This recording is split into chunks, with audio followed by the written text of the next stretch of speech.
Have you ever noticed something strange? Someone seems interested in you. They text you first. They want to know everything about you. They make you feel like they genuinely care. But then, the moment you start getting close, something changes. Their replies become shorter. They stop making plans. They suddenly need space. And you start wondering, what happened? Did I do something wrong? Maybe you didn't.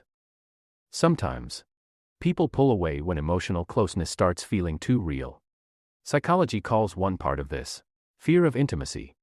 For some people, being close to someone feels good, until it starts requiring vulnerability. Because real intimacy means being seen. Not just the good parts, but the insecure parts, the fears, the mistakes, the emotions they've spent years hiding. And that can feel uncomfortable.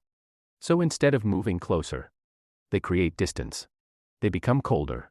They communicate less. They convince themselves, maybe I'm not ready. And sometimes, they don't even understand why they're doing it. Their brain has learned that distance feels safer than vulnerability. There's another reason this can happen. Some people become attracted to the excitement of the beginning, but struggle with the emotional responsibility that comes afterward. At the beginning, everything feels easy. Flirting, late-night conversations, constant texting, new experiences. There's excitement everywhere, but as the relationship becomes more serious, the excitement becomes responsibility. Now they have to communicate, be consistent, make compromises, and emotionally show up. That's where some people start pulling away. Not necessarily because you became less attractive, but because the relationship became more real.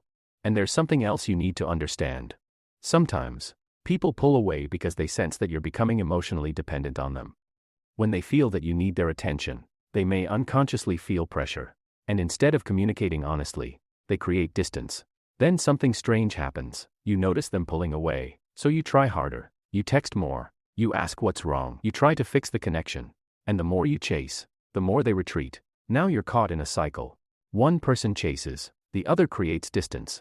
Then the person who was distant comes closer again, and the cycle repeats. This can create an emotional roller coaster. And because the attention becomes unpredictable, you may start thinking about them even more. But here's the part people often misunderstand. Someone pulling away doesn't automatically mean they don't care. And it doesn't automatically mean you should chase them. Sometimes they need space. Sometimes they're emotionally unavailable. Sometimes they've lost interest. And sometimes, the relationship simply isn't right for them. You can't know the reason by analyzing every text message. You know it by looking at their pattern. Are they communicating honestly? Do they return and make consistent effort? Do their actions match their words? Or do they repeatedly disappear and come back whenever they feel like it? That's the difference between needing healthy space and keeping someone emotionally confused. So what should you do when someone pulls away? Don't immediately chase. Don't panic. And don't start changing yourself just to make them stay. Give them room and watch what they do with it. If they genuinely care, they'll communicate. They'll explain, and they'll make an effort to reconnect. But if they continue creating distance, you have your answer. Remember, you shouldn't have to convince someone to be close to you. Healthy connection doesn't require constant chasing. It doesn't make you question your worth, and it doesn't make you feel like you're competing for someone's attention. Sometimes, the person pulling away isn't running from you. They're running from intimacy. But either way, you don't have to run after them. Let their actions speak. Because the right connection won't require you to chase someone just to feel wanted.